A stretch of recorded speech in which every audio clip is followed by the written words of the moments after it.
앞서 보신 것처럼 태풍 링링으로 인한 농작물 피해가 심해 농가들의 상심이 큰데요.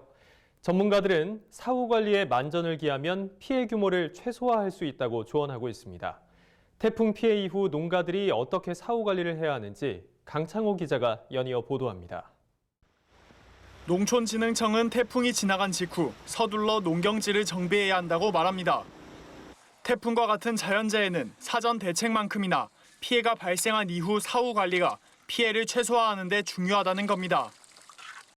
태풍 이후에 강한 비바람에 의해서 잎줄기 상처 부위로 병의 발생이 많을 수가 있습니다. 특히 장기간 흐린 날씨가 되면서 뿌리가 많이 약해져 있기 때문에 태풍이 끝난 후에도 배수로를 잘 정비해서 뿌리 활력을 좋게 하도록 해야겠습니다. 먼저 벼농가의 경우 태풍에 의해 논이 물에 잠겼으면 서둘러 벼잎 끝만이라도 물 위로 나올 수 있도록 서둘러 물을 빼줘야 합니다.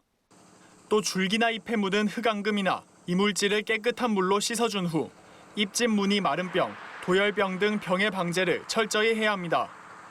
고추나 콩, 무, 배추 등 밭작물을 재배하는 농가의 경우 빠른 시일 내 쓰러진 농작물을 세우고 씻겨내린 흙을 보완하는 게 좋습니다. 병에 걸렸거나 상처를 입은 열매는 빨리 제거하고 약제 방제를 통해 역병과 탄저병, 세균 전문이병 등의 병의 예방을 해야 합니다. 과수 농가의 경우 쓰러진 나무를 즉시 세우고 찢어진 가지는 절단면이 최소화되도록 잘라준 후 필요한 약재를 발라줘야 합니다. 잎이 많이 떨어진 과수는 알맞게 과실을 솎아내 수세 회복에 만전을 기해야 합니다. 축산 농가는 태풍에 의해 침수된 축사 환기를 철저히 하고 수시로 분뇨를 제거해 유해가스가 발생하는 것을 막아야 합니다. 또 급수기를 수시로 청소하고 소독을 실시해 수인성 질병을 예방하는 것이 중요합니다. 물에 잠긴 농기계의 경우 곧바로 시동을 걸면 고장날 위험이 큽니다. 시동을 걸기 전 물을 완전히 빼내고 오물을 없앤 후 기름칠을 한 채 완전히 건조시켜야 합니다. 만일 엔진 속에 흙탕물이나 이물질이 들어간 경우 전문 기술자의 도움을 받는 게 좋습니다. 태풍으로 파손되고 침수된 비닐하우스 등 시설물은 주변 배수로를 신속히 정비해 물을 빼는 게 급선무입니다.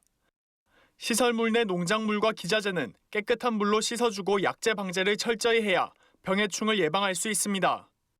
정부는 이번 태풍으로 입은 농가 피해에 대해 신속히 복구 지원에 나서며 재해보험금 조기 지원 등을 통해 농가 경영 안정에 최선을 다하겠다는 뜻을 드러냈습니다.